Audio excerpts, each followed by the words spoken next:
Hello, today I would like to talk to you about manipulation and the rules of manipulation. Right, this I'm going to take an extract from Harriet Braiker's book, Who's Pulling Your Strings? And she gives a list of basic rules of manipulation. Right, you cannot and will not manipulate a skilled manipulator. Don't even try. Now, one of the things with this is when we get manipulated over a long period of time, we can either just be totally and utterly exhausted and feeling even fatigued and low, depressed and just totally numb. Or sometimes we can feel very angry and very active, and we sometimes can want to retaliate back by trying to manipulate the manipulator. Don't try. Don't even go there. It clearly states in this book, don't even try. And in my own personal experience, you're just going to get mowed over. Seriously, you're just going to damage yourself by doing this. That's all I personally think that you will achieve is self-damage. You're not going to achieve much other than that. Right, always pay attention to what the manipulator does, not what he or she says. Now, the expression actions speak louder than words come to mind. The manipulator will speak the perfect jargon to you, he knows what he's doing. So anything that he says, he's trying to delude you. He's trying to twist your perceptions. So anything that comes out of his mouth, kind of in a way is a pathological liar. You cannot trust what always comes out of his mouth. So to actually see what the manipulator does, not what he says.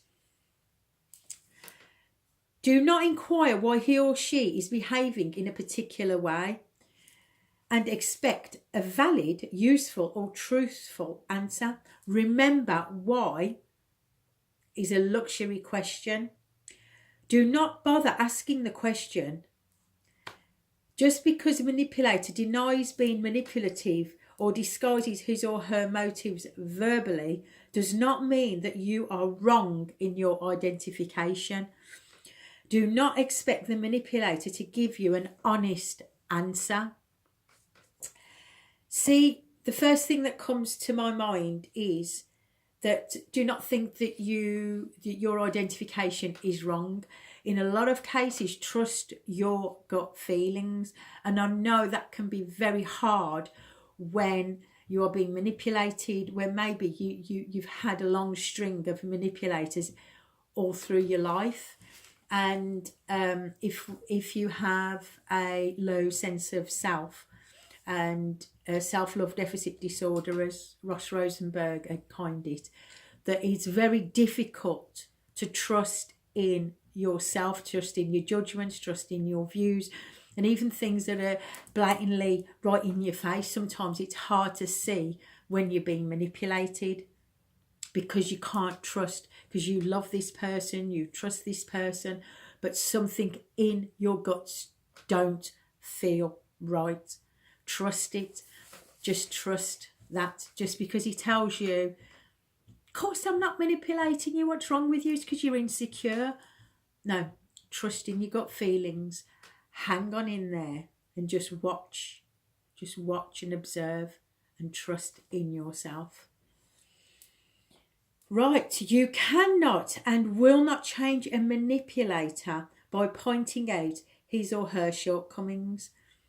Right, I think it is a natural response to say to somebody, listen, do you know, when you was flirting with these people, I felt really bad. I felt, really inadequate, I felt belittled, I felt ignored, and they turn around and say, what are you talking about? I wouldn't do that to you.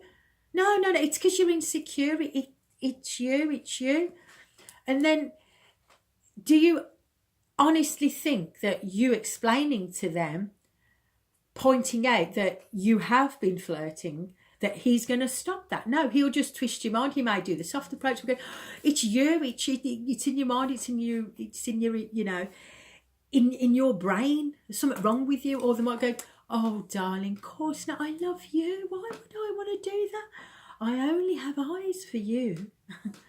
They can, whichever way that they will try to distort your reality, but telling them is not going to change them.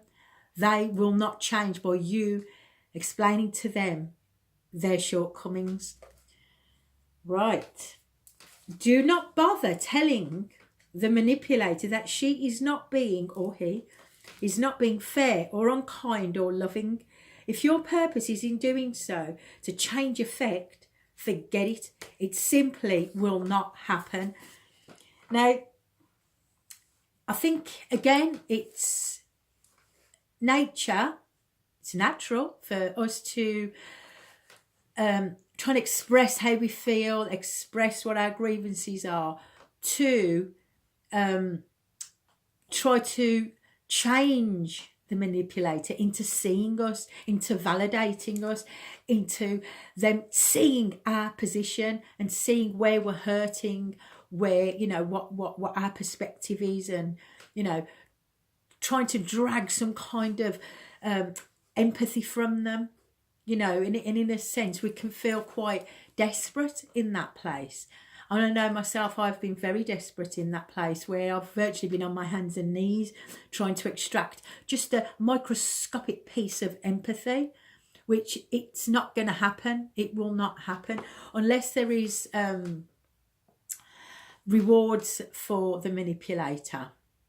It's not going to be because you are trying to explain to them how you feel that's going to change them. How you feel will not change them.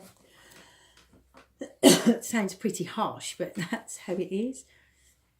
You cannot appeal to a manipulator's empathy with your feelings. Do not imagine that by telling him how you feel as the victim of manipulation, you will accomplish anything. The manipulator does not care. He most likely is incapable of empathy altogether. And this is the thing. They have no empathy. They do not have empathy.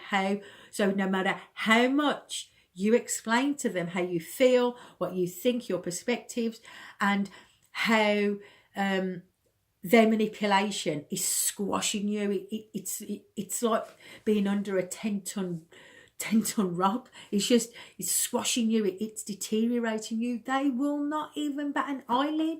They simply do not care. And that's so harsh to actually absorb at first, to actually recognise. It can kind of have like a numbing effect when we first find out that the person that we love simply doesn't care. It can leave you in a real seriously shocked place. But eventually, when you get used to the idea that this person doesn't care for you, at least then you have the options whether to stay or go. And at least you know what you're dealing with, because not knowing what you're dealing with can lead to like ping-ponging in your head. It's crazy making, and your head's droning around at 1,000 miles an hour. It's just crazy, you know, and you can't. Your memory goes. You're a nervous wreck, and this is this is a thing that happens when you've been manipulated over time. It ends up controlling you. It ends up being it ends up being like an electric shock through your body all the time. It just controls you. It's devastating. It's devastating, but at least if we know what's happening to us, we have a choice. We have a choice what to do with it. As long as we know what is what is there and what we're dealing with. Right. Next one. The only effective way to change a manipulator is to make her or his tactics ineffective by changing yourself. You will not change the manipulator, but you can change the manipulative relationship. When you stop rewarding manipulative tactics by ceasing to cooperate, comply, please, or acquiesce, you will necessarily alter the nature and dynamics of the manipulative relationship. Remember, if manipulation turns out to be hard work, the manipulator will likely give up. Now, in my opinion, if you put a stop to the manipulation and you say, look, I'm being manipulated, I'm out this room now, I'm going to leave you to it, and you do not allow the manipulator to play you, manipulate you, to mould you, then the manipulator, depending on the degree of his own manipulation, because everything's on a spectrum, but depending on how severe his manipulative tactics are and how, if he can survive in a relationship that's, you know, that where he can't manipulate you, then it's an either stay or go situation. He may be, it's if you're like in a narcissistic if you're in a narcissistically abusive relationship, then the chances are that he will leave the relationship if his tactics do not work. But if you're in with a more healthier person, then maybe there could be growth. But these are the things that we need to learn about ourselves and see what our boundaries are, what we want to accept, what we don't want to accept. But that takes time. That really does take time. Okay, thank you very much for listening to me and your time. Please subscribe to my channel. I've got an abundance of videos on narcissistic abuse and other videos too that may interest you. Plus I've got some of my poetry on my channel too. So please leave a comment in the comments box. Tell me what you think. Tell me what you feel. I would love to hear your stories. Any stories of where you've been manipulated, or where where maybe things have been good or bad or whatever. I would really love to hear your stories. Thank you very much. Bye bye.